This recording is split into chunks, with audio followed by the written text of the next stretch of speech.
Hello friends, welcome to my channel. आज के video में हम डिस्कस करने वाले हैं चार्टर एक्ट ऑफ 1833 के बारे में। लास्ट वीडियो में हमने पढ़ा था चार्टर एक्ट ऑफ 1813। तो जैसा कि हम जानते हैं कि हर 20 ईयर्स के बाद एक नया चार्टर एक्ट पास किया जाता था। तो देखते हैं कि इस एक्ट में क्या क्या चीज़ें आई थी, क्या क्या पॉइंट्स इंट्रोड्यूस हुए थे। तो फर्दर जैसा कि हम हर एक्ट में पढ़ते आए हैं कि हर चार्टर एक्ट में 20 साल के लिए ईस्ट इंडिया कंपनी की सर्विस को फर्दर एक्सटेंड कर दिया जाता है। तो इस एक्ट में भी वैसा ही किया गया। तो इस तरह से 1853 तक ईस्ट इंडिया कंपनी को ये परमिशन दे दी गई थी कि वो इंडिया में अपनी सर्विस को कंटिन्यू रख सकते हैं।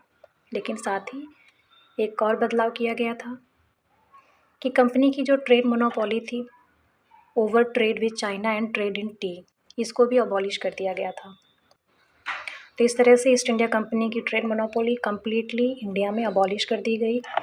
अब ये सिर्फ एक एडमिनिस्ट्रेटिव बॉडी बनकर रह गई थी ब्रिटिश गवर्नमेंट की।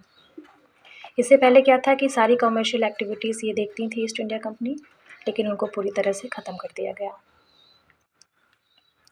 फाइनेंशियल, लेजिस्लेटिव और एडमिनिस्ट्रेटिव फंक्शन को सेंट्रलाइज कर दिया गया था और इसके ही through governor general of Bengal को गवर्नर जनरल ऑफ इंडिया बना दिया जाता है।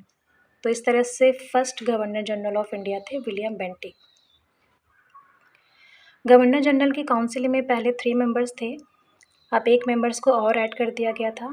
उनको लाने का क्या पर्पज़ था कि जो लॉ मेकिंग अफेयर्स थे उनमें एडवाइस देने के लिए 4th मेंबर को ऐड कर दिया गया था। तो वो 4th मेंबर कौन थे? Lord McClay. और इन्हीं लॉर्ड मैकले को बनाया जाता है फर्स्ट लॉ कमीशन का चेयरमैन। तो इस तरह से इस एक्ट के थ्रू फर्स्ट लॉ कमीशन भी इंडिया में इस्टेब्लिश होता है, जिसके चेयरमैन लॉर्ड मैकले थे। एक और चेंज किया गया था कि अभी तक यूरोपियंस को इंडिया में इमाइग्रेशन के लिए और लैंड ओन करने का राइट नहीं दिया गया था, परमिशन नहीं थी। तो इस रिस्ट्रिक्शन को भी हटा दिया गया। अब कोई भी यूरोपियन आके इंडिया में इमिग्रेशन कर सकता था, लैंड एक्वायर कर सकता था, प्रॉपर्टी ले सकता था। और एक नया पॉइंट ऐड हुआ था कि employment of Indians in civil services. अभी तक क्या था कि इंडियंस को सिविल सर्विसेज में पार्टिसिपेट करने की परमिशन नहीं थी, लेकिन इस एक्ट के थ्रू ये रखा गया, ये शर्त रखी गई कि अब इंडियंस भी सिविल सर्विसेज के लिए अप्लाई कर सकते हैं, कंपटीशन में पार्टिसिपेट कर सकते हैं। हालांकि ये चीज़ें इम्प्लीमेंट नहीं हो पाई, लेकिन ये पॉइंट रखा गया था। साथ ही स्लेवरी को अबॉलिश करने की बात रखी गई थी।